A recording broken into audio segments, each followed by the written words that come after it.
He Hunts, written by an unknown author. 4 years ago, my family moved from the city. We couldn't take the fast-paced life, and we were a wealthy and well-educated family, so we figured we would move somewhere remote and peaceful. Hayabi Forest, western part of Maine, is where we settled. Now, in our family, we had me, the oldest son. Then you had my father, my mother, one brother and one sister. Things were always fine around here. We lived off the land and life was great. But then everything changed and it wasn't for the better. Oh God, it was horrifying. I'm alone now. It got them, and I'm sure I'm next. So to whoever reads this story, I hope you never stay here. It will get you too. These are my final thoughts and my horrific story. It all started when my sister went for water one day. She didn't return for almost an hour, but we lived alone out there, or so we thought. I still hear her scream sometimes, that ear-splitting cry of terror, and the scene of my father and brother flashing looks of extreme terror before breezing through the door. They came back, glistening blood on their pants and shoes, crying uncontrollably. They had found nothing left of her but a few bone splinters, her ripped clothes, and a puddle of blood. Things were never the same after that day. Mother never really spoke again after seeing her daughter's remains. The next person to go was my father. Our food was running low and we were snowed in, so we couldn't go to town. He grabbed his rifle and took to the wilderness around us. He didn't come back when we expected him to. My brother and I decided we would go search for him in the morning. There was no need to go out then. Around 1 a.m, I was dozing in a kitchen chair when there was a low guttural growl from outside the door. Then a resounding bang, bang, bang on the door, and then a loud thump. A flash of a mottled black furred creature on 2 hind legs sprinted past my window. That set me off. I screamed at the top of my lungs until my brother ran to me and asked what was happening. I recounted the story to him and he grabbed a rifle and handed me one, then motioned silently towards the door. He made to open it and cracked it open very slowly and gasped in fear. It was our father, or what was left. His corpse was mangled to extreme lengths. Both arms were gone, eyes were gouged out, and he was covered in claw marks that dripped crimson. My brother collapsed in terror and shut the door weakly. No one left the house anymore. My mother still never spoke. She would just weakly nod or shake her head to communicate, if even that. My brother would break down at anything that reminded him of our family. But what I realised is that whatever that thing is, it's not stopping until it has killed all of us. I feel it. A few weeks had passed. We lived in fear. Some nights we would hear those horrid growls and we would make sure no one fell asleep that night. Instead, we would stay up with guns in hand until daybreak. One morning, after a long night of paranoia, my brother proclaimed that he was taking supplies and heading away to town. "Freedom or death," he said. "One of them happens today." He offered to take us with him. I pleaded with him not to go, but he insisted. I told him I would not go. My mother just shook her head mutely. He said he would send for help when he got to town and to keep everything locked. "Don't you dare leave. Don't you even stick your nose out of the damn door," he said. I know I was only 10 months older than him, but I felt awful about him being the one who was going out.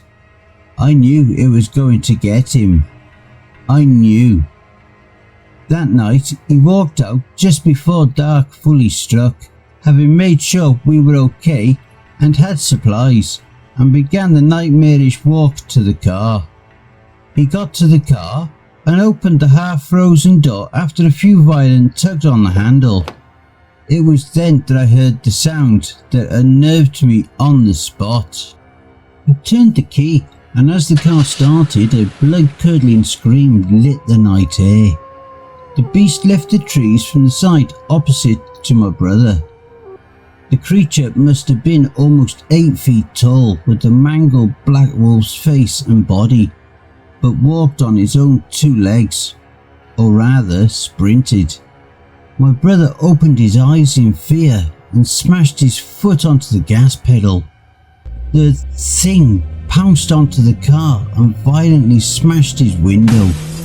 My brother steered wildly, trying to get away from the creature, but he crashed his car, smashing into a tree.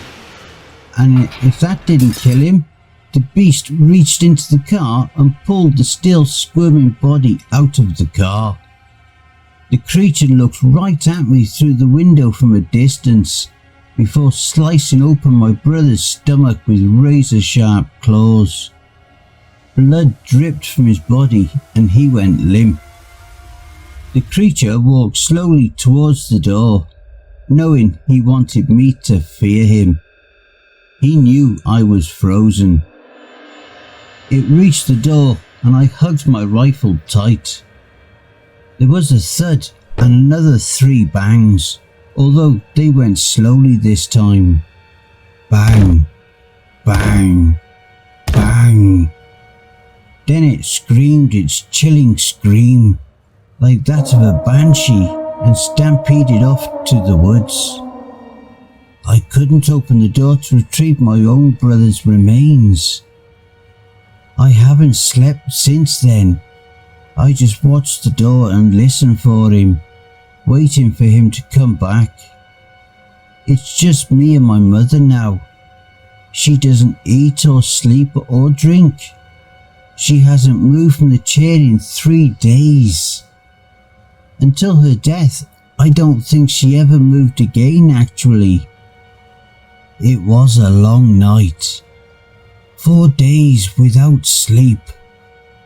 I've heard the growls every night since my brother's grisly demise, but tonight they were louder. It was tonight he would attack. I knew it. I loaded my rifle and waited for it, thinking he would come through the door or the window in the kitchen. I was wrong. My mother sat in the other room, but even with my phobia of it, I let her be. It was late when I began to hear a scraping along the house sides. 4 times he circled.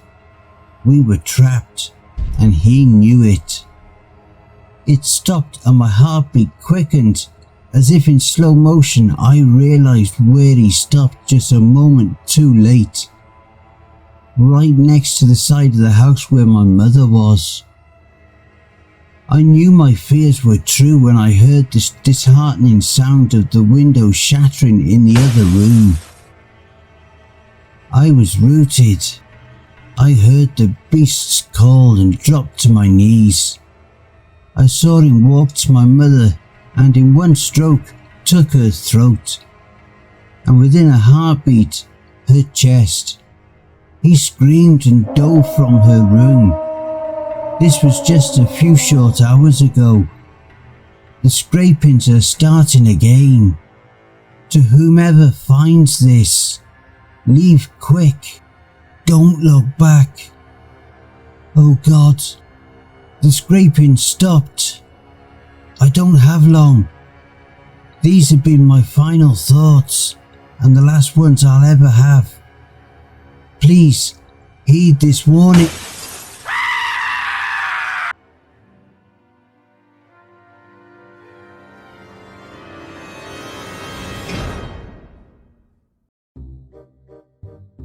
And I hope you enjoy the blooper reel. and the scene of my father and brother flashing looks of it. My brother and I decided that we would go to one morning after a long night of paranoia.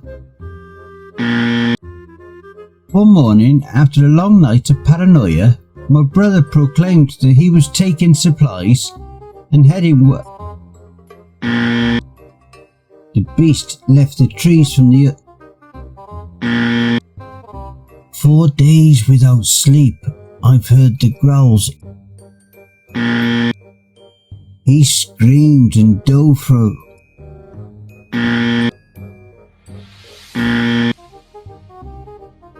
Hey family, a very big thank you to the unknown author for allowing me to narrate such an awesome story.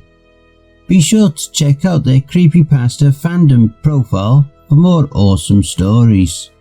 If you would like to support us and make a donation, I'd be very much appreciative.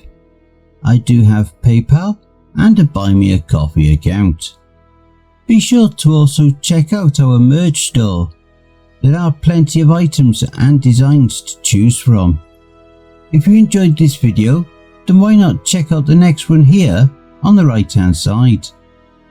You can also follow us. All my socials and all my other links are contained within the Linktree link below. Take care everyone, and I hope you all have a wonderful and peaceful night. And don't forget, where fear is, happiness is not.